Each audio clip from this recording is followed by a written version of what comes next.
She had 48 hours before the bank took everything. 40 years of pouring coffee. 40 years of knowing every regular by name, every birthday, every funeral, every first day of school that a parent mentioned over eggs and toast. 40 years of that diner being the heartbeat of a town that was slowly forgetting she existed. And it was all going to be gone by Friday. Then the engines came. Not one, not two. 6 Harleys rolling into her parking lot at sunrise, loud enough to rattle the window glass and shake the old ceramic mugs hanging on their hooks behind the counter. The kind of sound that makes your chest feel it before your ears do. The man who stepped off the lead bike moved slowly.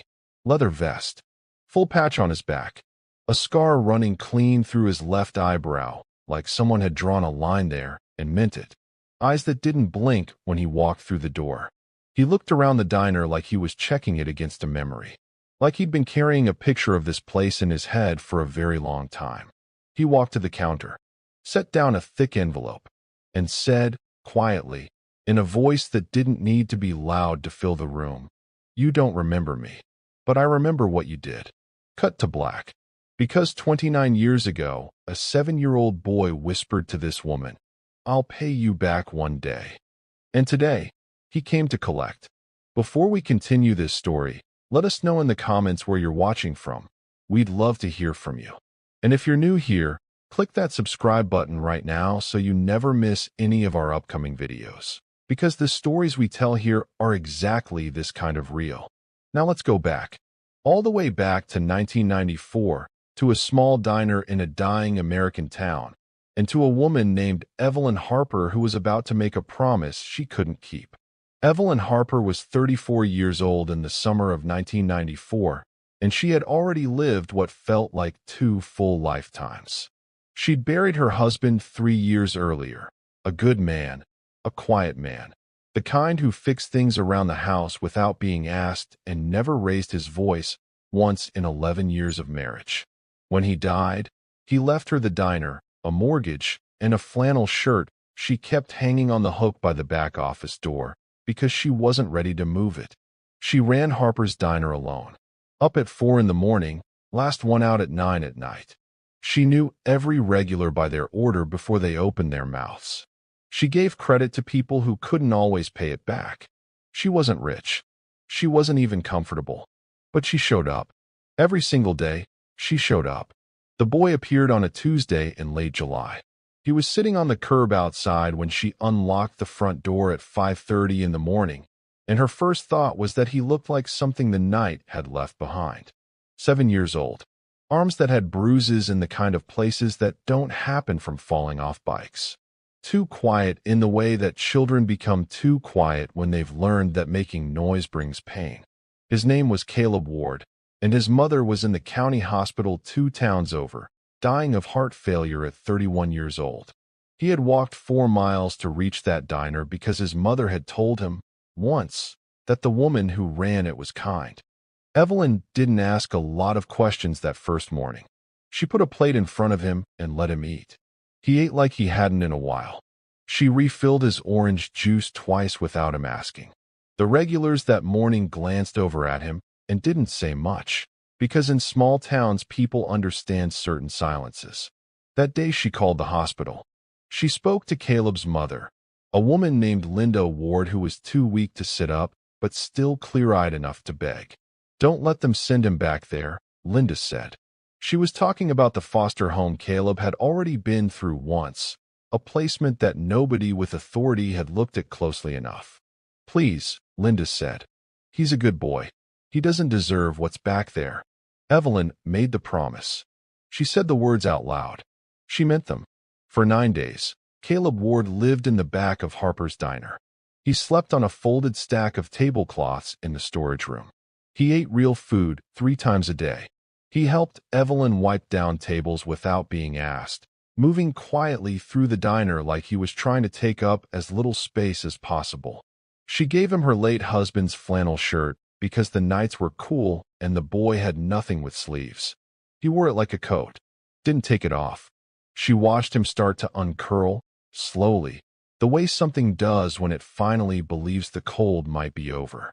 She let herself believe she could fix it, that she could figure something out, that love and stubbornness and the right phone call might be enough. Then child services arrived on day 9.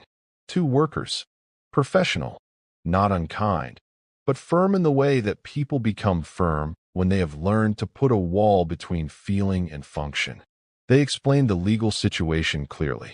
Evelyn had no legal standing, no foster license, no formal arrangement.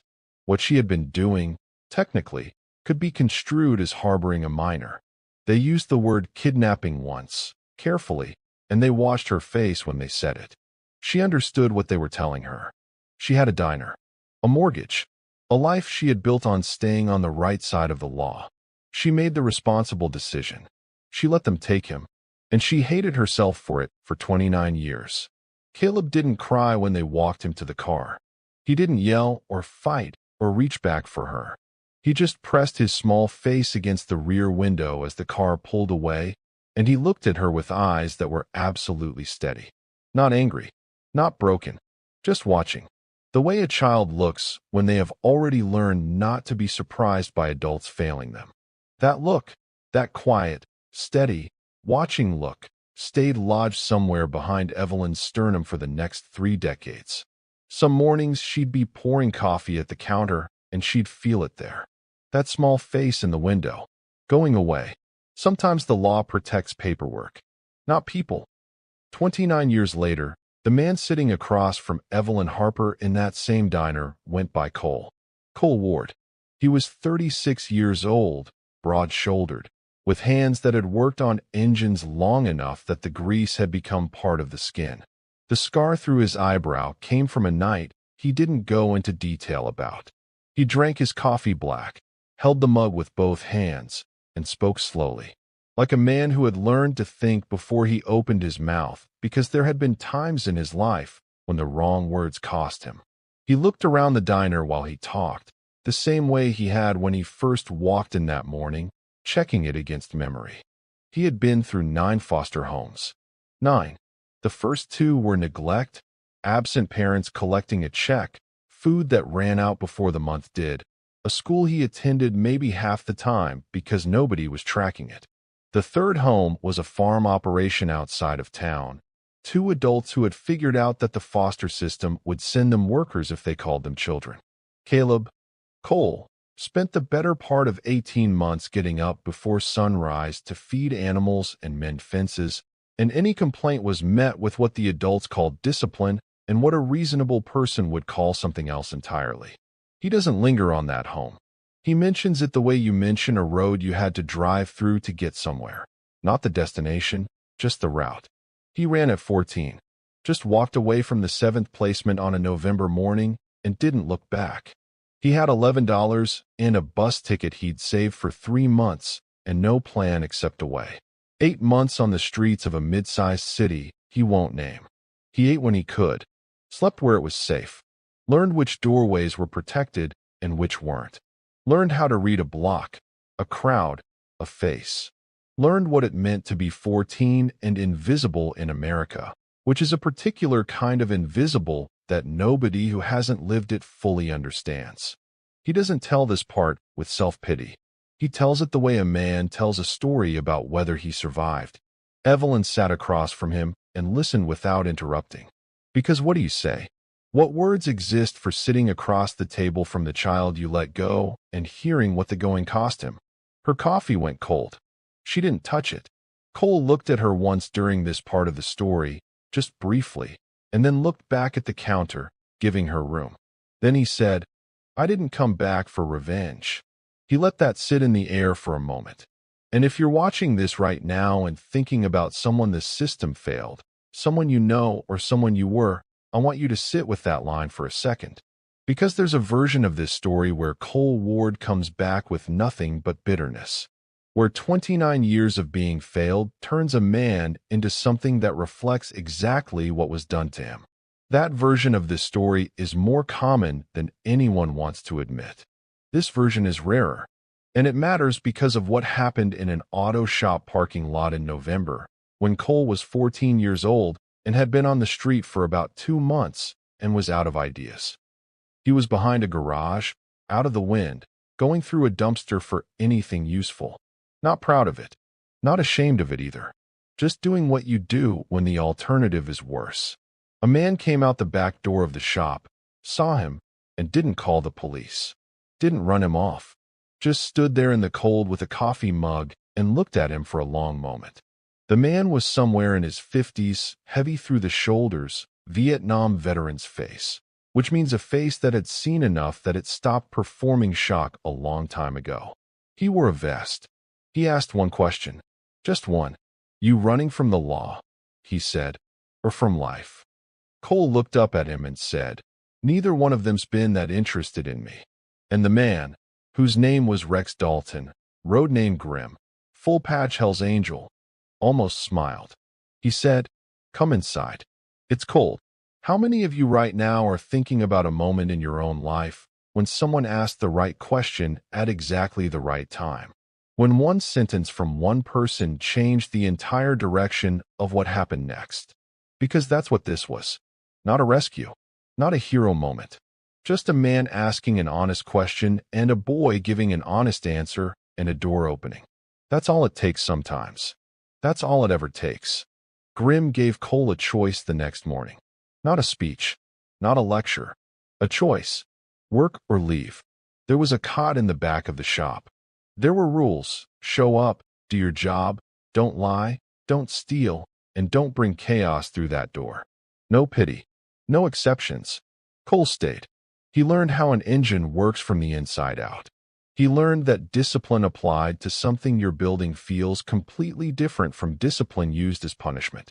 He learned that men who have been through hard things can still choose to carry themselves with a code, and that a code, a real one, not a performed one, is one of the most stabilizing things a person can have. He earned his prospect patch at 17, his full patch at 20. He became a member of Rex, Grim, Dalton's chapter, and that chapter became the first family Cole Ward had ever belonged to that didn't eventually betray him. Now here's where I want you to think carefully, because this story doesn't flinch from what it is. Being part of that world meant operating in gray areas. Cole collected debts for people. He stood in doorways during disagreements so that the disagreements stayed disagreements and didn't become something worse. He was present at situations where his presence alone was the message.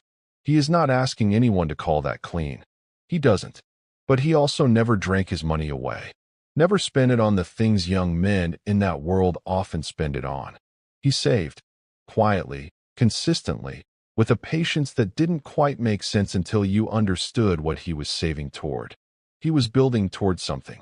He'd been building toward it since he was 7 years old and pressed his face against a car window going away from the only kindness anyone had shown him. Be honest with me right now. Do you think a man can walk through darkness and still come out honorable? I want you to comment yes or no below, because I think the answer matters more than most people are willing to say out loud.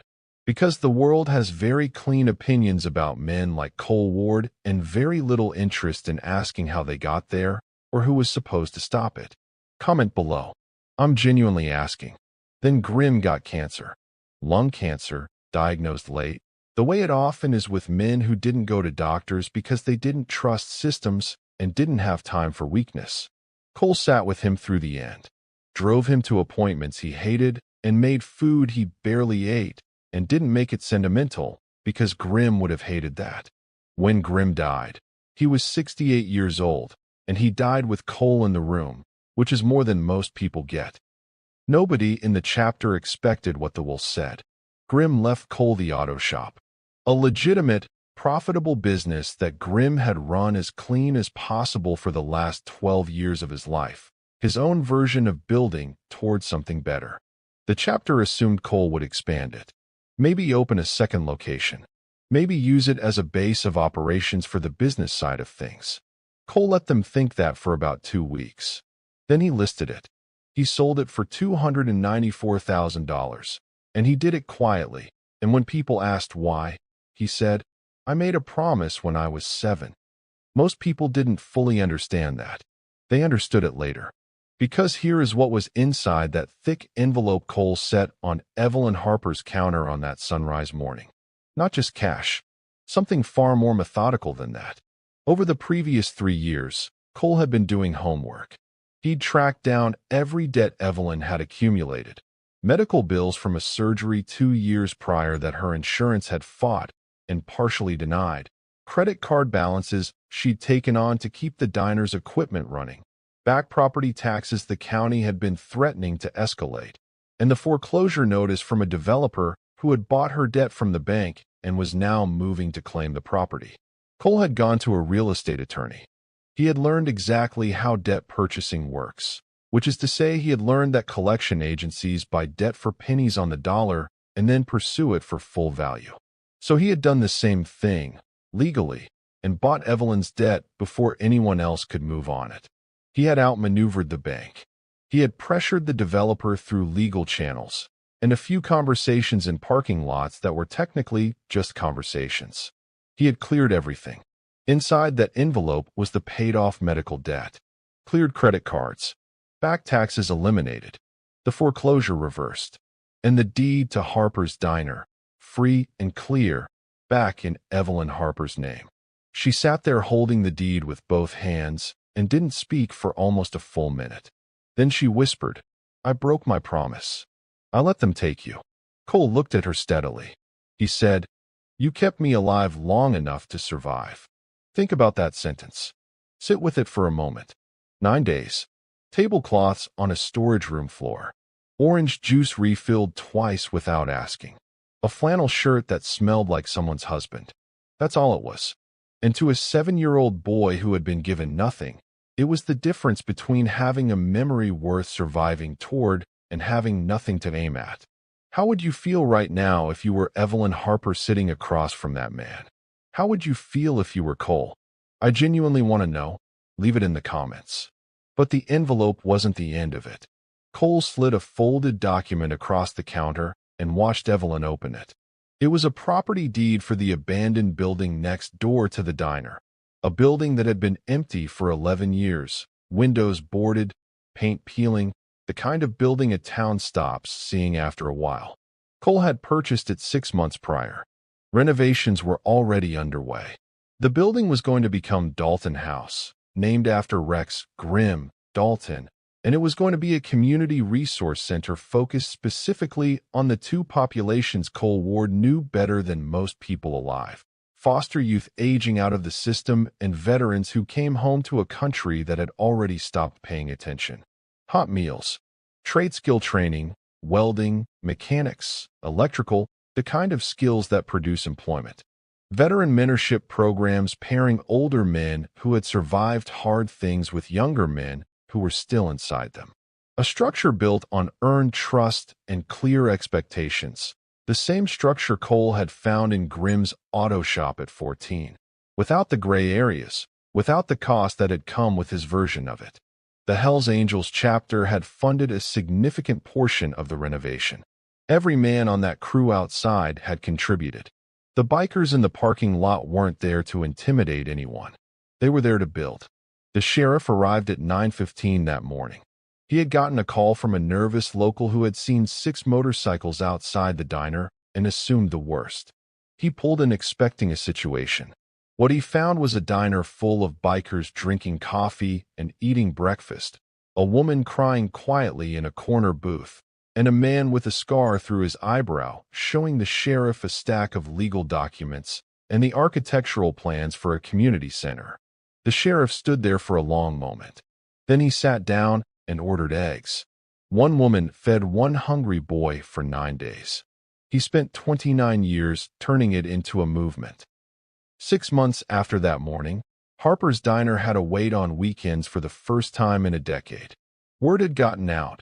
Not about the bikers, not about the envelope, but about the food, the atmosphere, the sense that something in that corner of town was alive again.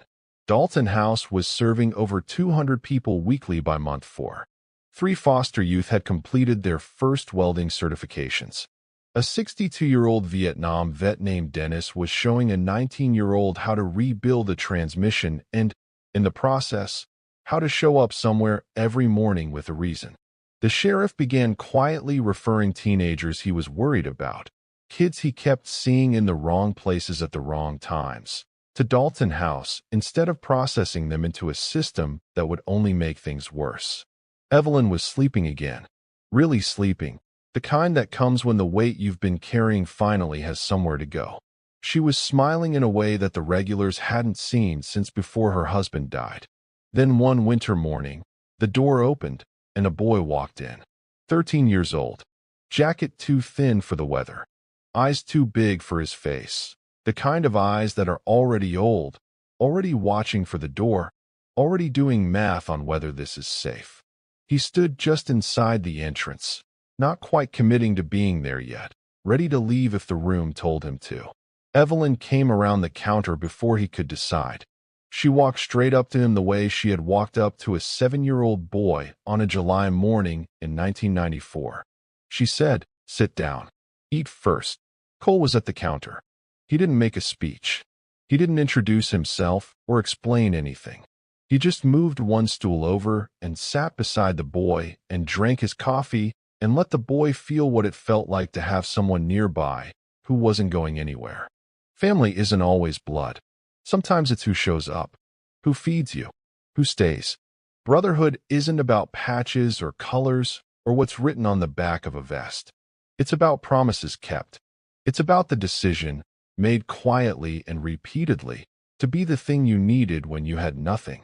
Cole Ward had nothing at 7 years old except a flannel shirt and 9 days and a woman who saw him. He built the rest of it himself. And now he was passing it forward to a boy in a thin jacket who didn't yet know that someone had already decided he was worth staying for.